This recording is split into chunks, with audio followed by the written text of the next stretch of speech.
하나님의 말씀은 마태복음 13장 10절에서 17절까지 말씀. 마태복음 13장 10절에서 17절까지 같이 우리 한 목소리로 합독하십니다. 시작. 제자들이 예수께 나와 이르되 어찌하여 그들에게 비유로 말씀하시나이까? 대답하여 이르시되 천국의 비밀을 아는 것이 너희에게는 허락되었으나 그들에게는 아니 되었나니 무릇 있는 자는 받아 넉넉하게 되되 없는 자는 그 있는 것도 빼앗기리라. 그러므로 내가 그들에게 비유로 말하는 것은 그들이 보아도 보지 못하며 들어도 듣지 못하며 깨닫지 못함이니라. 이사야의 예언이 그들에게 이루어졌으니 일렀으되 너희가 듣기는 들어도 깨닫지 못할 것이요 보기는 보아도 알지 못하리라. 이 백성들의 마음이 완악하여져서 그 귀는 듣기에 둔하고 눈은 감았으니 이는 눈으로 보고 귀로 듣고 마음으로 깨달아 돌이켜 내게 고침을 받을까 두려워함이라 하였느니라. 그러나 너희 눈은 봄으로 너희 귀는 들음으로 복이 있도다. 내가 진실로 너희에게 이르노니 많은 선지자와 의인이 너희가 보는 것들을 보고자 하여도 보지 못하였고 너희가 듣는 것들을 듣고자 하여도 듣지 못하였느니라. 아멘. 오늘 제목은 이제 말씀을 받을 때의 두 가지 마음 자세라고 하는 제목으로 은혜를 나누고자 합니다. 요즘 이제 제가 기도하며 이 마태복음 13장 밭의 비유에 대해서 이제 여러 각도에서 좀 이렇게 깨닫게 해주시는데, 그러니 우리는 이 마태복음 13장 그 네 밭을 통해서 씨 뿌리는 비유를 들으라 그러는데, 정확한 것은 씨 뿌리는 비유가 아니라 네 밭의 비유입니다. 그렇죠? 네 밭의 비유가 맞는 말씀이죠. 그래서 이제 수요일 하고 이렇게 계속 지금 이렇게 중복이 되어지는데, 수요일 날은 이제 그 네 밭을 통해서 이제 특별히 가시밭을 통해서 이렇게 좀 상대적인 측면, 사람과의 관계에서 오는 그런 것을 지금 말씀을 드리고자 합니다. 그리고 오늘은 이제 하나님께서 우리에게 말씀을 주실 때 조화람들이 그 말씀을 받는 마음 자세가 이제 두 가지로 우리가 이렇게 볼 수가 있어요. 크게 보면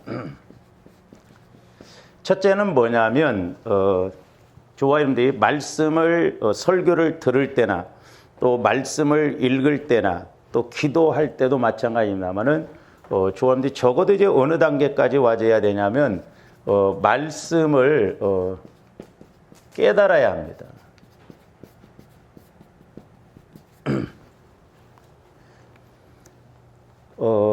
말씀을 우리가 자꾸 깨달아야 되거든요.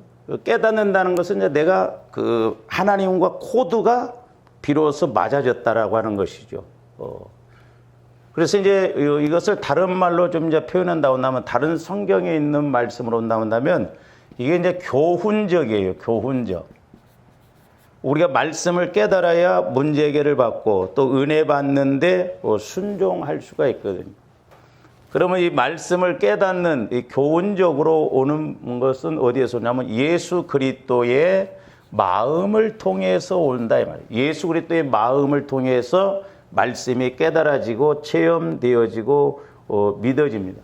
그래서 우리가 이것을 다른 말로 말하면 옥토밭이다 그랬어요. 옥토밭. 그러니까 옥토밭은 그리스도의 마음이라고 그랬어요. 근데 길가밭은 깨닫지 못한다고 그랬어요. 그러니까 말씀이 깨달아질 때는 하나님의 말씀은 주님 마음을 통해서만 깨달을 수가 있는 것입니다. 내 마음으로는 절대 깨달을 수가 없어요. 우리가 오해하지 말아야 돼요. 많은 사람들이 내 마음 갖고 믿으려고 하니까 지식적으로는 들으니까 그런가 보다 하지만 실제 인식, 여기에서 믿음으로 작용이 안 되거든요. 그래서 길가밭이냐 옥토밭이냐가 나누어지는 것은 말씀을 듣고 내가 깨닫느냐 못 깨닫느냐. 깨닫지 못할 때는 새들이 와서 씨를 먹어버린다고 그러죠. 말씀을 먹어. 그러니까 오늘날도 저분들이 말씀을 들었는데 못 깨달으면 100% 마귀가 그 말씀을 못 듣도록 채가버린 것이다 말이죠. 그러니까 성령께서 우리 교회에게 예를 들어서 목회자인 저를 통해서 주시는 말씀인데 분명히 여러분들이 그것을 내 몫으로 내가 깨닫지 못하고 내 믿음으로 간직하지 못한다고 한다면 그건 마귀가 채간 것이거든. 그렇기 때문에 조원들이 늘 옥토밭이 될수록 그리스도의 마음이 될 수 있도록 우리가 늘 보혈과 성령을 통해서 성화 구원을 이루어 나가야 될 줄로 믿습니다. 그 다음에 이제 두 번째로는 뭐냐면 말씀을 우리가 이제 듣고 이렇게 좀 여기다 말씀을 듣고 우리가 또 깨달아야 할 것이 있지만 또 하나는 뭐냐면 회개해야 할 것이 있어요. 회개해야 합니다. 말씀을 듣고 깨닫는 것도 있지만 말씀을 듣고 내 약한 부분을 알고 내 문제가 뭔가 내 죄성이 뭔가를 깨달아야 됩니다. 이것은 이제 이따가 보겠습니다만 디모데후서 3장 15절 16절 여러분 하나님의 말씀은 성령의 감동으로 된 것으로 교훈과 책망과 그래서 이건 책망이에요. 책망적.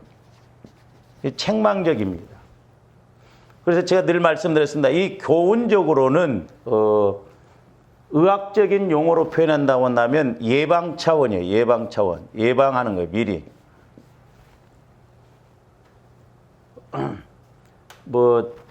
그 아스트라제네카를 맞고 이렇게 몇 사람이 죽었는데 그게 반복되다 보니까 막 다 죽어나간 것 같은데 그러니까 이게 언론이 이게 참 방송이 무섭습니다. 근데 백신 주사 맞고 죽는 사람보다 안 맞고 코로나 걸려서 죽은 사람들이 훨씬 많아요. 사람들이 그건 생각을 못해. 안 맞으면 괜찮을 것 같아. 안 맞아갖고 그게 20대도 죽어나가고 그러잖아요. 그러니까 몇 사람 죽어나. 그러니까 0. 몇몇몇 %인데 그게 반복돼서 하다 보니까 막 무섭다. 막 맞지 말라. 그럼 안 맞고 걸려서 죽으면. 그럼 상당히 더 많거든요. 그러니까 100만 명이면 뭐 3명 정도 이렇게 이상이 올 수 있는데 근데 코로나가 걸리면 100만 명에 지금 몇천 명이 막 이렇게 죽어나가고 우리나라도 지금 몇천 명이 죽어나갔잖아요, 벌써. 그러니까 우리가 자꾸 이렇게 이제 잘못된 인식을 갖고 가니까 그렇거든요. 그래서 이제 조아름들이 말씀을 듣고도 이제 우리가 하나님은 내게 말씀을 주실 때 교훈적으로만 주는 게 아니에요. 그래서 이것은 예방적이에요. 예방적으로 미리 말씀하시는 거. 그래서 우리가 말씀을 미리미리 깨달아야 되거든요. 왜냐하면 마귀 역사가 있는데 미리 깨닫지 못하면 우리가 걸릴 수밖에 없잖아요. 그리고 이게 이제 책망이라는 것은 뭐냐면 의학적 용어로 말하면 수술 단계입니다. 이 수술을 해요, 수술. 그러니까 조아름들이 수술을 받아서라도 건강을 회복해야 하잖아요. 근데 사람들이 몸이 아프면 수술을 받으려고 하면서도 마음이 문제가 있는 것은 수술을 안 받으려고 그러더라고. 그러다 보니까 문제죠. 요즘 제가 우리 교회 기도하면 계속 두 가지예요. 그래서 적어도 조아름들이 말씀을 들을 때 이렇게 하나는 깨달아주고 하나는 회개. 그러니까 먼저가 뭐냐면 이게 먼저가 이루어져야 돼. 내가 그릇이, 마음 그릇이 옥토밭으로 주님 마음밭으로 먼저 바꿔지기 위해서 이게 회개, 자백, 토설을 해야지.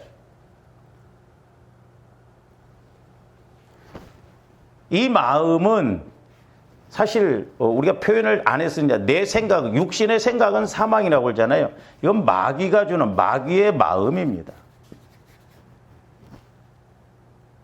우리가 이게 마귀가 주는 마음 생각이구나, 마귀가 주는 마음이라 이런 것은 사람들이 별로 인식을 안 합니다.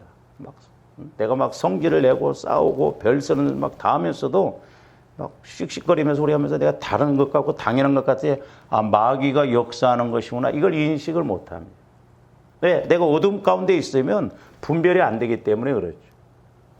그래서 이제 이것은 옥토밭 빼놓고 길가밭 대표적으로. 그 다음에 돌짝밭도 마찬가지예요. 환란이 오면 우리가 타져버린가 없어요. 그 다음에 이제 가시밭. 이 가시밭이 문제예요. 가시밭이.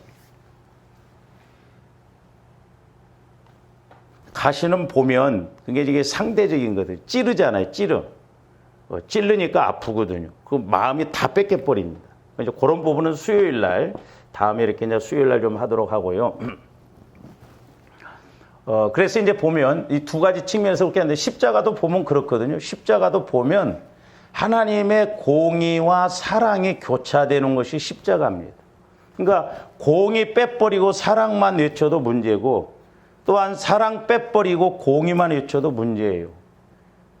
왜 하나님이 독생자인 예수 그리스도를 죽이시기까지 했냐? 공의의 하나님이시기 때문에. 죄에 대해서는 그냥 넘어갈 수가 없고 누군가는 해결을 해야 되거든요. 그렇기 때문에 조합들 마음도 죄성이 있고 이러면 하나님은 꼭 짚고 넘어가세요. 그것부터 처리를 해야 된다 이 말이죠. 그래서 우리가 죄를 회개하는 것이 먼저 이렇게 회개하는 것이 중요하다 이 말이죠. 그리고 이렇게 회개가 이루어져야 공의 하나님. 그래서 하나님 보실 때 이제 네 죄가 사해졌다. 의롭다 칭함받을 때 우리가 은혜를 입어요. 그리고 우리 예수님 마태복음 1장 20절 이하인가요? 거기서 보면 예수님 이름을 두 가지로 이야기했어요. 하나는 예수라고 하라. 그건 뭐요? 자기들의 백성들의 죄를 사하기 위해서 예수의 이름을 예수를 그렇게 이름으로 예수로 치라고 하냐. 백성들의 죄를 사하기 위해서. 예수가 죄를 사해 주기 위한 거예요. 하나는 임마누엘 그랬잖아요. 임마누엘이라 하라. 하나님이 우리와 함께 하신다. 그러니까 먼저는 이렇게 죄에 대해서 공의 하나님이 이 죄에 대해서는 철저하게 해결을 하시고 해결을 하고 나니까 내 마음이 주님 마음으로 성화가 되니까 주님이 하나님이 나와 함께 하신다 이 말입니다. 그래서 조합들 늘 이것이 교차적으로 막 하나님이 뭐 좀 우리가 잘하면 칭찬하고 못하면 두들겨 패고 그건 아니에요. 사랑의 하나님이시지만 분명히 우리 그릇을 만들기 위해서는 공의로서 하나님 앞에 걸림이 되는 거, 문제가 되는 거, 약한 것은 분명히 성령께서 조명해 주시거든요. 회개하라고. 그래서 성경에 보면 이 두 가지예요. 이것이 꼭 같이 이루어져야 돼요. 어떤 때는 회개가 이루어지고 어떤 때는 또 말씀이 깨달아지고 그래서 자꾸 회개의 폭이 넓어진 만큼 이제 깨닫는 폭도 넓어지고 왜? 그만큼 내 마음이 그리스도의 마음으로 20%, 30%, 40% 성화가 이루어지니까 그만큼 넓으면 그만큼 많은 걸 깨닫게 해주시잖아요. 그래서 주와 여러분들이 제가 오늘 아침부터 기도하면서 우리 마음이 넓어져야 되겠더라고요. 마음이 넓어져야 생각의 폭도 넓어지고 깊어지고 길어지고 말씀에 대해서도 높아진 그런 말씀들도 깨닫고 그런데 우리 마음이 어려서부터 어떤 상처 쓴뿌리로 있다 보면 그냥 이렇게 좁은 마음 갖고 기도해도 폭이 넓어지질 않아요. 그러니까 우리가 어떤 내 문제를 해결받을 수가 없거든요. 그래서 먼저는 하나님은 우리 마음을 기경을 해라 이 말이에요. 공의를 심어서 인애를 거두라 이 말이에요. 공의에 뭐예요? 공의. 보혈을 통해서 자꾸 우리 마음이 옥토밭으로 묵은 땅이 자꾸 기경되어져서 옥토밭으로 바꿔져야 될 줄 믿습니다. 그래서 이제 이렇게 마음이 자꾸 넓어진 만큼 깊어진 만큼 말씀도 자꾸 깨달아짐이 깊어지고 길어지고 그래서 그래서 그 말씀이다. 그러면서 이제 은혜가 이렇게 와지는 것을 볼 수가 있거든요. 자, 그래서 이제 우리가 교훈적으로 책망적인 측면에서 이제 말씀하신다는데 디모데후서 3장 15절에서 16절입니다. 자, 우리가 어려서부터 이제 이렇게 디모데가 어려서부터 성경을 알았나니 성경은 능히 너로 하여금 그리스도 예수 안에 있는 믿음으로 말미암아 구원에 이르는 구원이라는 게 꼭 영혼 구원만 말하는 게 아니에요. 저함들이 성화 구원, 환경적인 구원, 질병에서 구원, 가난에서 구원, 어려움에서 구원. 그러니까 하나님의 구원은 전인적인 구원이에요. 그러려면 저와 여러분들이 자꾸 그리스도 안으로 저기도 보면 예수 안에 있는 예수 안으로 들어가야 돼요. 즉 주님 마음 안으로 요한복음 15장에 있는 말씀입니다. 너희가 내 안에 내가 너희 안에. 그래서 주님이 내 안에 거하고 내가 주님 안에 거할 때 말씀이 와지면 믿어져요. 그래서 그 말씀이 깨달아진 대로 그것이 어떤 말씀이 됐든지 100가지면 100가지라도 무엇이든지 구하면 다 주신다라고 그랬잖아요. 그러니까 자꾸 우리가 적어도 말씀이 이제 깨달아지는 이런 믿음이 있어야 될 줄 믿습니다. 자, 16절. 모든 성경은 하나님의 감동으로 된 것으로 그랬죠. 이제 하나님의 말씀은 이 66권의 말씀은 성령의 감동으로 기록된 거예요. 1600년 동안 40여 명의 기자에 의해서 여기 성경을 기록한 사람은 농부도 있었고 어부도 있었고 왕도 있었고 다양한 사람들에게 하나님이 그들의 언어로 이렇게 감동을 주셔서 쓰게 만드셨거든요. 근데 신기하게 창세기부터 계시록까지 말씀이 쫙 이렇게 일맥상통하게 하나로 연결이 돼요. 제가 예수 믿기 전에 성경 공부부터 했거든요. 그 말씀에 너무너무 감동이 됐어요. 나를 중매했던 집사람 그 외사촌 언니가 지금 파키스탄에서 선교사로 있는데, 이렇게 이영재, 그때 나온 이제 이영재, 전라도에서 책 한 권 쓰고, 경기도에서 책 한 권 쓰고, 경상도에서 책 한 권 쓰고, 이렇게 여러 군데서 책을 써서 이렇게 묶어놓으면 그게 어떻게 되겠어? 오합지졸이 된다고 그러거든요. 근데 성경은 1600년 동안 40여 명의 기자에 의해서 썼는데, 어떻게 그냥 이렇게 입을 맞춘 것처럼 다 창세기부터 계시록까지 맞 그래? 그것 때문에 내가 예수를 한번 믿어봐야겠거든요. 그래서 하나님이 그걸 이쁘시게 보시고 예언의 은사를 주셨는지 모릅니다. 그러니까 성령의 감동으로 기록됐다 이 말이에요. 그렇기 때문에 조원들이 성령을 통해서 이 기록된 말씀이 내 영적 상황에, 내 환경적인 상황에 말씀으로 조명을 받아야 될 줄로 믿습니다. 그래서 이제 내가 어떤 문제를 놓고 기도할 때 그 말씀이 이렇게 깨달아져요. 그 성령의 인도를 받아요. 제가 이렇게 상담도 해보면요, 그 사람이 믿음이 있고 자꾸 성령과의 관계를 통해서 이렇게 어떤 이야기를 하고 말을 하면요, 제가 자랑하려고 온 게 아니에요. 제 안에서 예를 들어서 시아버지를 이야기를 했다, 시어머니 이야기를 했다면 시아버지, 시어머니의 영적 상태를 탁탁 찍어서 이렇게 이야기를 할 때가 있대요. 그냥 맞아요, 목사님 맞아요. 남편이 어떤 행동을 했을 때 그건 이렇게 해서 이렇게 돼서 그런 것 같다면 목사님은 어떻게 잘 하시냐는 거예요. 안 보고도. 나는 살아도 모르는데. 제가 하는 게 아니죠. 성령께서 아시니까. 그러니까 본인이 현장에서 인식하는 것하고 성령을 통해서 주시는 말씀이 일맥상통하니까 너무나 기가 막히고 깜짝깜짝 놀라거든요. 정확하거든요. 그래서 우리가 사람이라는 것은 영적으로 봐야 돼요. 영적으로. 사람을 영적으로 못 보면요, 총각들이 처음에 얼굴이 이쁘다고 결혼했는데 완전 싸넥배기하고 결혼해봐요. 겉으로 보기에는 착실한 것 같은데요, 아이고 이제 나중에 어떤 상황이 딱 와보세요. 본심 드러나면 속았다, 내가 속았다 그래요. 그러니까 우리가 사람을 영적으로 볼 줄 알아야 돼요. 가끔 가다 목사님 착실해요. 뭘 착실해? 몰라서 하는 소리지. 영적으로 볼 줄 알아요. 그 깊은 마음 속에 어떤 게 있는가. 그러니까 어렸을 때 상처받고 쓴뿌리 어떤 상황에서 엮어져 있으면 그 치유 안 되면요, 언젠가는 드러납니다. 그래서 조화른들이 말씀을 통해서, 성령을 통해서 늘 우리가 이렇게 감동을 받아서, 조명을 받아서 우리가 분별하고 나가야 될 줄로 믿습니다. 그 다음에 17절, 이는 하나님의 사람으로 온전하게 하며, 그러니까 교훈과 책망과, 그러니까 교훈과 책망으로 이렇게 말씀이 와져서 바르게 하고 의로 교육하여, 하나님 앞에 의롭다, 인정할 말, 의롭다는 건 꼿꼿이 하나님 앞에 서 있다는 것입니다. 하나님 모실 때 합하다 이 말이죠. 그리고 하나님의 사람으로 온전하게 한다. 하나님이 어떤 걸 원하실 때 온전하게 이루고 나간다 이 말이죠. 그리고 또한 모든 선한 일을 행할 능력을, 선이 뭐예요? 하나님이 기뻐하시는 것. 그렇기 때문에 조함들이 말씀을 통해서 조명을 받으면 하나님이 기뻐하시는 것이 뭔가를 알게 돼요. 그러니까 남들은 몰라. 내가 기도하면서 성령의 인도를 받았기 때문에 그것이 크든 작든 간에 쏠쏠하게 혼자 따박따박 그거 다 채간다 이 말입니다. 우리가 그런 지혜가 있어야 돼요. 그럴 때 내 몫이 되고 하나님은 틀림없이 그런 데서 믿음을 통해서 일을 하시거든요. 그러니까 우리가 교회 안에서도 말씀을 통해서 성령의 인도를 받으면 작은 것이지만 하나님이 이렇게 일하게 하셔서 문제를 해결받고 은혜 받게 해 주실 줄로 믿습니다. 그래서 이제 오늘은 좀 제가 여러분들이 이 부분에 대해서 이제 제가 여러 번 설교를 했기 때문에 간단한데, 이제 이 책망적인 측면에서 좀 오늘 이제 말씀을 나누고자 하는데, 이제 요 부분이 와질 때는 저와 여러분들이 쉽게 하면 안 됩니다.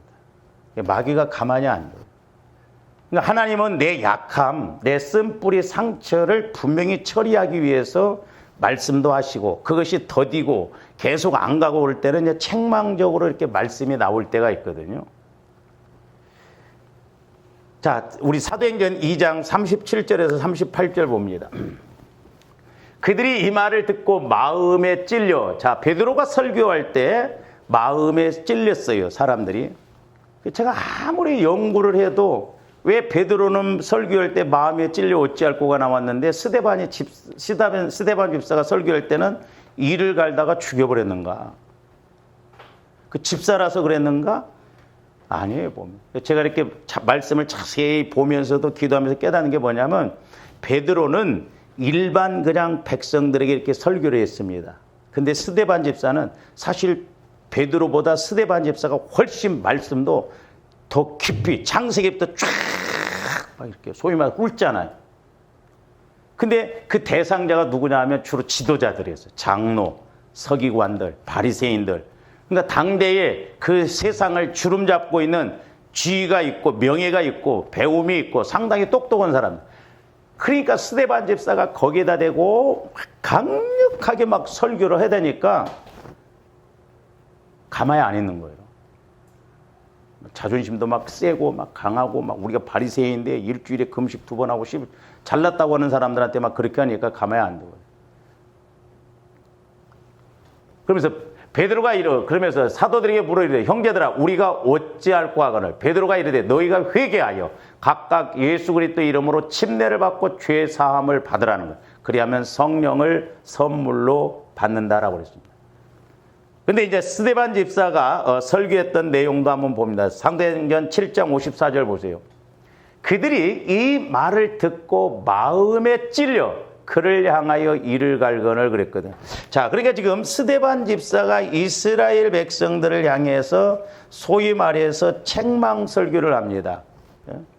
책망. 그러니까 베드로도 마찬가지였죠. 근데 사실 정확하게 보면 물론 잘못해서 책망하는 것 같지만 아닙니다. 우리가 부모가 자식을 혼내킬 때 미워서 혼내켜요? 아니잖아요. 사랑하기 때문에 제대로 가도록 하기 위해서 그랬거든요. 근데 마귀가 그것을 곡해를 하고 오해를 하게 만들었거든요. 근데 이렇게 이제 하나님께서 우리를 소위 말해서 수술하는 과정, 내 마음의 약함을 건들 때는요, 주와 이름들이 아멘 쉽게 안 합니다. 마귀가 자존심, 감정으로 대하게 하거든요. 근데 보면 자 베드로가 설교할 때도 찔렸다고 그랬어요. 스데반 집사가 설교할 때도 찔렸다고 그랬어요. 그러니까 말씀이라고 하는 것은 우리 책망적인 걸 할 때 나를 치유시킬 때 어느 단계까지 같이 가냐면 찔리는 단계까지는 같이 갑니다. 찔리는 단계.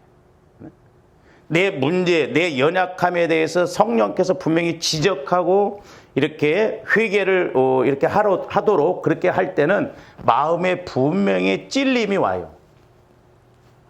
근데 이제 반응은 두 가지로 나타납니다. 하나는 어찌할꼬로 나타나요. 어찌할꼬. 그러니까 조합들이 그럴 때 있죠. 그래서 저도 이제 우리 교회에서 어떤 주제 설교하면 여러분들이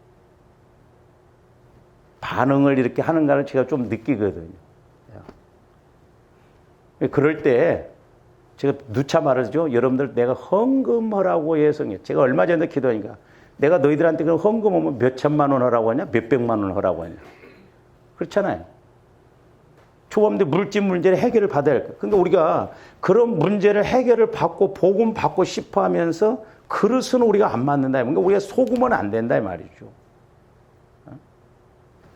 그러니까 소위 이제 여러분들이 어떤 설교를 이렇게 할 때 내가 듣기 싫을 때가 있어요. 그것을 뒤집어 놓고 한번 생각을 해보라 이 말이죠. 근데 마귀는 끝까지 내가 옳다고 생각합니다. 근데 이제 나 혼자 옳다고 하죠. 마귀는 꼭 동료를 찾아요. 그렇죠? 안 그럴 것 같죠? 그래서 재무 둘이 있다. 그러면 안 그러지만 이제 예를 들어서 그렇다 말이죠. 오늘 마음에 이렇게 내가 설교를 듣는데 나들으라고 하는 소리 같아. 그럼 맞아. 회개해야지. 집사님 회개해야지. 그런데. 자, 예를 들어서 나 없을 때 집사님 오늘 설교 듣고 어떻게 생각이 들어? 집사님 좀 기분이 안 나빴어? 이제 끌어들입니다. 이렇게. 그래서 내 편 만들어요. 그러면 해답 없습니다. 그러니까 말씀은 제가 분명히 말씀드려요. 내가 개인을 놓고는 내가 설교 안 해요. 근데 신기하게 이제 설교 준비도 하고 이렇게 기도도 하다 보면 내가 여러분들을 놓고 이광숙 권사님이 이러니까 이런 말씀을 이렇게 해야지, 이런 기도를 해야지. 그렇게 하면 내가 나쁜 사람이죠. 근데 제가 기도를 하다 보면 성령께서 메시지를 주시면 그 메시지가 맞아. 그러니까 어떤 때는 또 오해하지 마시고 이렇게 이제 새벽에도 보면 나온 사람들한테도 기도가 나오지만 안 나온 사람들한테도 나와요. 근데 안 나온 사람들한테 기도를 하다 보면 나한테도 걸려들어 나왔어도. 그러면 목사님이 나만 두고 또 말하는 거야. 그것도 아니요.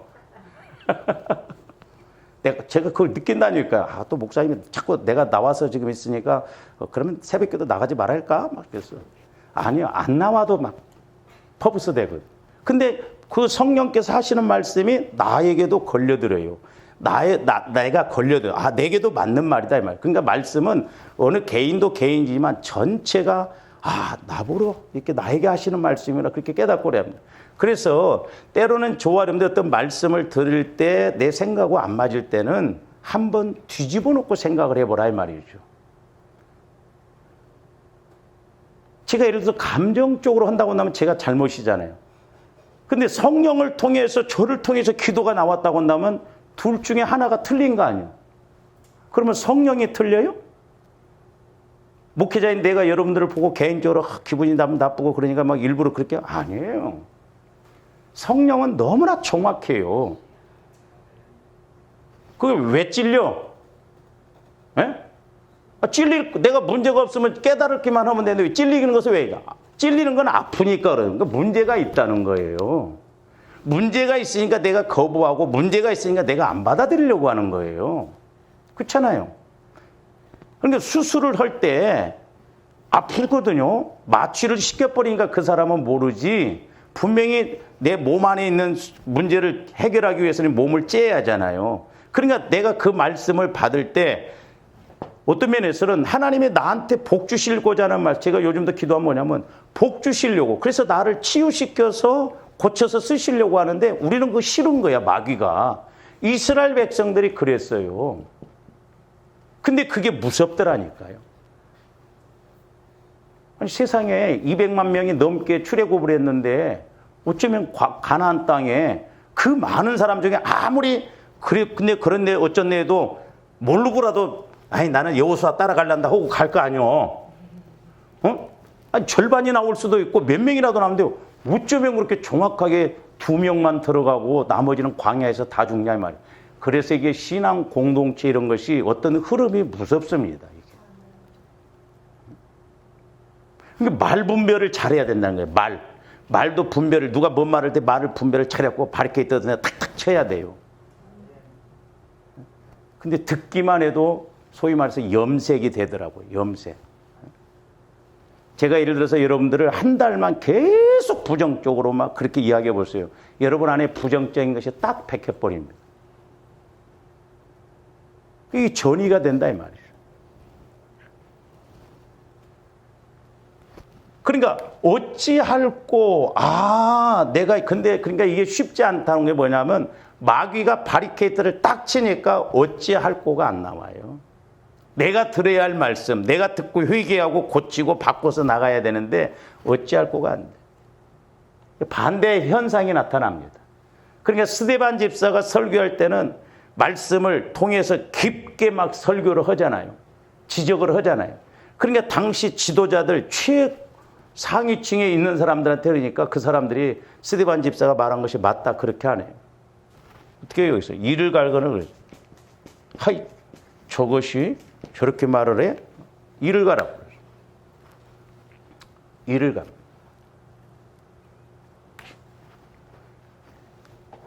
그래서 어찌할꼬가 되면은 회개가 나옵니다. 회개. 그렇죠? 회개가 나와요. 맞아. 듣고 보니까 내가 잘못했. 그래서 회개가 이루어지면 구원이 이루어져요. 물론 불신자가 회개하고 돌아오면 영혼 구원받고, 성화 조함들이 구원받은 조함들이 이렇게 어찌할고 회개하면 성화 구원이 이루어져요. 내 마음이 자꾸 넓어져요. 주님 마음으로 넓어져. 그래서 말씀 깨닫는 그것이 자꾸 넓어져요. 그리고 우리가 구원만 받으니까 은혜도 받아요.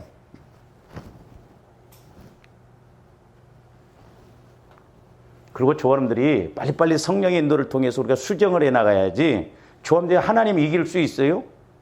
못 이겨요. 못 이긴데 왜 우리는 자꾸 어떤 데는 마귀가 주는 생각 끝까지 버티고 나가냐고. 더 센 것이 간다니까요.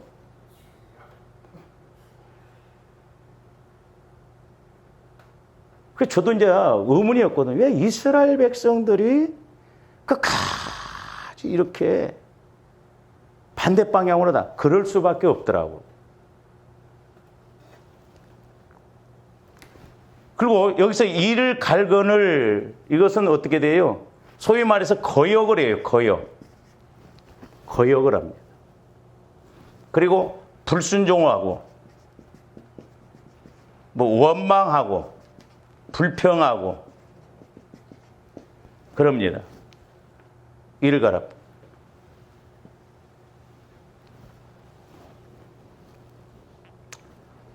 그래서 이제 오늘 마태복음 13장 오늘 15절 보면은 지난 시간에도 말씀을 드렸습니다. 이 백성들의 마음이 완악하여져서 그 귀는 듣기에 둔하고 눈은 감았으니 이는 눈으로 보고 귀로 듣고 마음으로 깨달아 돌이켜 내게 고침을 받을까 두려워. 우리 한글 성경에서는 이렇게 고침을 받을까 두려워하는 주체가 백성인 것처럼 이렇게 읽으면 그런데 이건 아니라 하나님이 이스라엘 백성들이 고침을 받을까 두렵다. 주체가 하나님이에요. 그러면 저도 처음에 이 말씀을 듣고 하나님이 우리가 고침받는 걸 싫어하는가? 고침받는 걸 좋아하셔요. 근데 이게 의미는 뭐예요? 이스라엘 백성들이 이렇게 이를 갈고 선지자를 통해서 말씀하실 때마다 계속 거역을 하거든요. 그래서 이사야서 6장 9절 10절 말씀을 하고 있는데 자 봅니다 한번. 이 15절 말씀은 14절 15절 말씀은 이사야서 6장 9절에서 10절 없어요? 이사야서 한번 보실래요?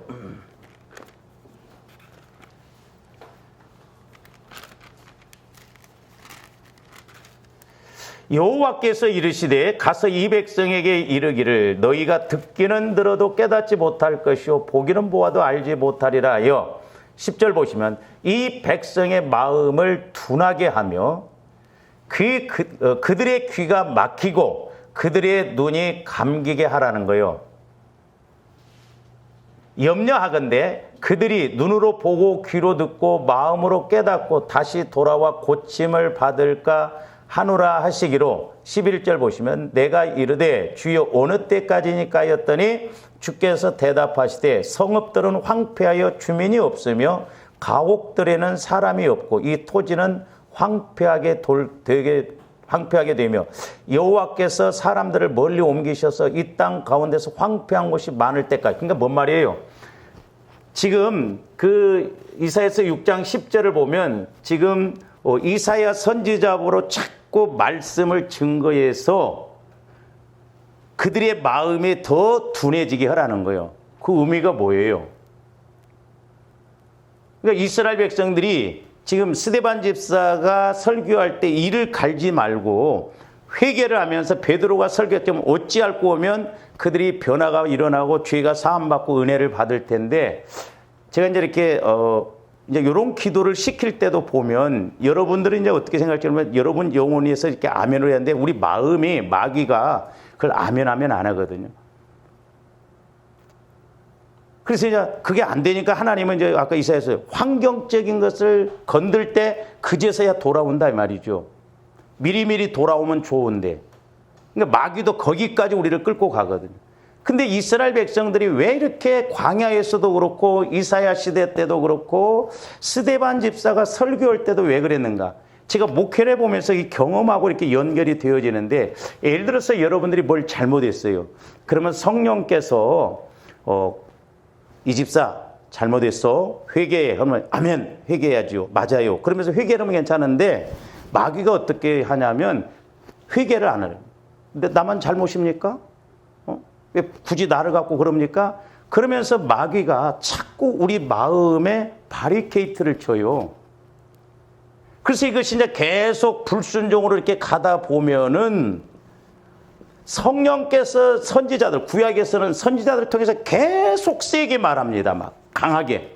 강하게 말할수록 아멘하고 회개하면서 강하게 회개해야 되는데, 하나님께서 강하게 말씀하실수록 마귀도 내 안에서 더 강하게 반응을 해버려요. 이게 문제더라 이 말이죠. 그래서 우리는 이제 하나님은 오래 참으시지만 끝까지는 안 참으신다. 이제 이스라엘 백성들도 마찬가지죠. 이스라엘 그들을 황폐하게 하고 이제 어떻게 육신적으로 환경적으로 해볼 수 없는 상황까지 가니까 그제서야 뿔이 빠지고 겸손해지고 온유해서 어떻게 보면 그때는 늦을 수가 있어요. 왜? 그동안에도 하나님이 사랑의 말씀으로 권면했는데 못 깨달으면 공의 하나님이 들어가시면요, 우리가 회개해도 계속 고난이 연속됩니다. 그래서 우리가 두렵고 떨림으로 구원을 이루어나가야 할 이유가 그거예요. 그러니까 이 말씀이라고 하는 것이 조함들 자꾸 주님 마음으로 성화시켜서 아멘, 그래 깨닫고 이렇게 감이 자는데, 우리 잘못된 법에서 책망까지도 하시고 이제 수술을 하시려고 하는데도 우리의 마음에서는 계속 거부를 해요. 거역을 합니다. 안 받아들여요. 그 부분에 대해서.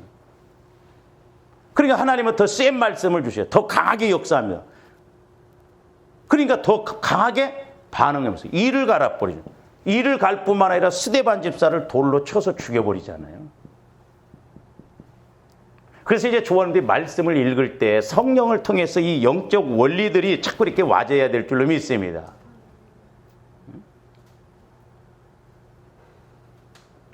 그래서 히브리서 보면은, 자, 히브리서 3장 우리가 7절부터 보셔요. 너무 정확해요. 그러므로 성령이 이르신 바와 같이 오늘 너희가 그의 음성을 듣거든 그랬어요. 자, 성령을 통해서 우리가 말씀을 듣고 음성을 들어요. 근데 때로는 그 말씀이 나에게 은혜 주시고 복 주시고 문제 해결해 주시려고 깨닫게 해 주시지만, 하나님이 나에게 은혜 주시고 복 주시고 해결해 주시려고 하는데 하나님과의 관계가 막혀 죄가 있고 상처 쓴뿌리가 있으면 안 돼. 그러니까 공의 하나님으로 말씀을 하시거든요. 근데 이스라엘 백성들이 자꾸 하나님께서 공의의 말씀을 주실 때 아멘, 아멘, 아멘 하고 가면 좋은데, 회개하면 되는데, 그럴수록 더 이스라엘 백성들이 반대편으로 가버립니다. 더 원망해버려요. 그러니까 이게 영적 흐름이 무섭다는 것이 뭐냐면, 이스라엘 백성들이 애굽에서 400년 동안 종살이 했잖아요. 그 노예 근성, 그게 광야에서 하나님은 깨트리시려고 하는데 안 깨지는 거예요. 그 노예 때 뭐가 좋았다고 우리가 애굽에서는 뭐 부추도 먹었고 뭐 먹었고 뭐 어쩌고, 막 오늘날로 말하면 입을 찢어야 돼, 막 예를 들어서. 그렇잖아요. 내가 그렇게 해서 뭔 좋은 꼴을 받가니 막 그러냐 이 말이죠. 근데 마귀가 끝까지 그렇게 못하게 해요. 그러니까 음성을 듣거든, 8절. 광야에서 시험하던 날에 뭐 하던 것 같이? 거역하던 것 같이. 거역. 스데반 집사가 설교할 때 거역할 뿐만 아니라 네가 뭔데 우리가 바리새인이고 서기관인데 돌로 쳐 죽이고 사울이 앞장섰잖아요. 심각한 거 이게 이런 것이. 말세지 말에는 이게 이렇게 이제 교회들마다 영적인 걸 모르고 가고 그렇게 한다 이 말이에요. 그러면서 거역하던 것 같이 너희 마음을 완고하게, 완고, 강팍, 그런 말이에요. 관과이. 거역하는 것은 점치는 죄와 같다고 그랬잖아요. 완고한 것은 사신 우상에게 절하는 것 같고, 그게 마귀 섬기는 거예요. 그러니까 우리가 말씀을 듣고 깨닫지 못하고 내 말씀을 안 가지면 점치고 있고 마귀 좋은 일 시키고 마귀를 찬양하고 있는 거 우리 오해하지 말아야 돼요. 그냥 귀로 듣고 끝나버리면 나는 뭐 아무렇지 않다. 아니에요. 어떤 문제가 터져보면 안다 이 말이죠. 왜? 내가 하나님의 믿음을 통해서 온 것이라면 쉽지만 마귀가 자꾸 역사한 대로 와서 어떤 문제 터지면 그 해결하기가 어렵더라고요, 보면. 거기서 너희 열조가 나를 시험하여 증험하고 40년 동안 나의 행사를 보았노라. 잘 보세요. 우리가 마태복음 지난번에 13장에서 보면 보기는 보아도 보지 못하고 보기는 보아도 알지 못한다고 그랬잖아요. 그러니까 이스라엘 백성들이 40년 동안 하나님이 이적을 베푸신 것도 많이 봤어. 그러면 그 이적만 보게 하신 거예요? 그런 이적을 통해서 하나님이 일하시는구나. 그걸 알도록 보도록 영적으로 보도록 하기 위해서 그래서 많은 걸 봤는데도 보는 것으로 끝나버렸어요. 그러니까 육신적으로 보는 것은요 내일 아침이면요 하나 의미가 없습니다. 그렇죠? 그러니까 조합들이 막 간증설교 들어보세요. 내 귀로만 들으면요 은혜되네 눈물 줄줄줄줄 흘러도 내일 아침 되면 아무 해보려고 하는 마음도 없고 그렇다 말이에요. 그러니까 여기에서 성령을 통해서 우리가 조명을 받아야 뭘 하더라도 자꾸 인식이 내 안에서 오늘 또 이런가 하면서 하나님을 의식한다 이 말이죠. 그러니까 예수님이 하신 말씀이나 이스라엘 백성들이 40년 동안 많은 이적을 봤어요. 봤는데도 몰라요.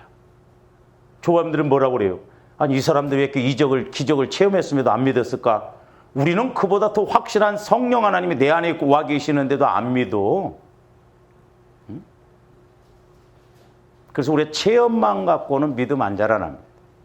체험 플러스 말씀이 와줘야 믿음이 자라나요. 체험이 없냐는 거예요. 다 크고 작은 체험은 있죠. 계속 봅니다. 그러므로 내가 이 세대에 대하여 세대에게 노하여 이르기를 그들이 항상 마음이 미혹됐다고 그러죠. 그러니까 마음이 여기 미혹의 영, 유혹의 영. 우리가 이거 알고 물리체 이 대장격의 미혹의 영이 역사하면 우리 목회자들도 팡팡 나갔다 그러고 조합들이 분별이 안 돼요. 몰라 인식이 안 되집니다. 이 미혹의 영이 얼마나 교막의 역사를.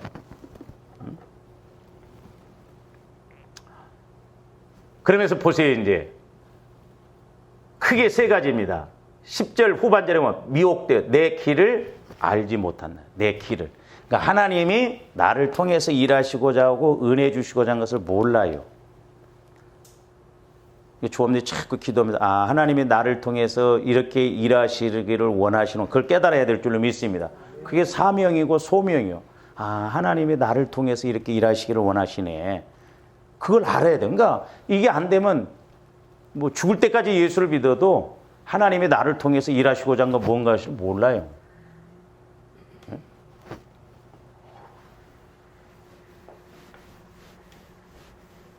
권사님, 지금 하나님이 권사님을 통해서 일하시고자 하는 것이 무엇인 줄 아세요? 글쎄요, 모르겠어요. 그래 버리면 안 돼.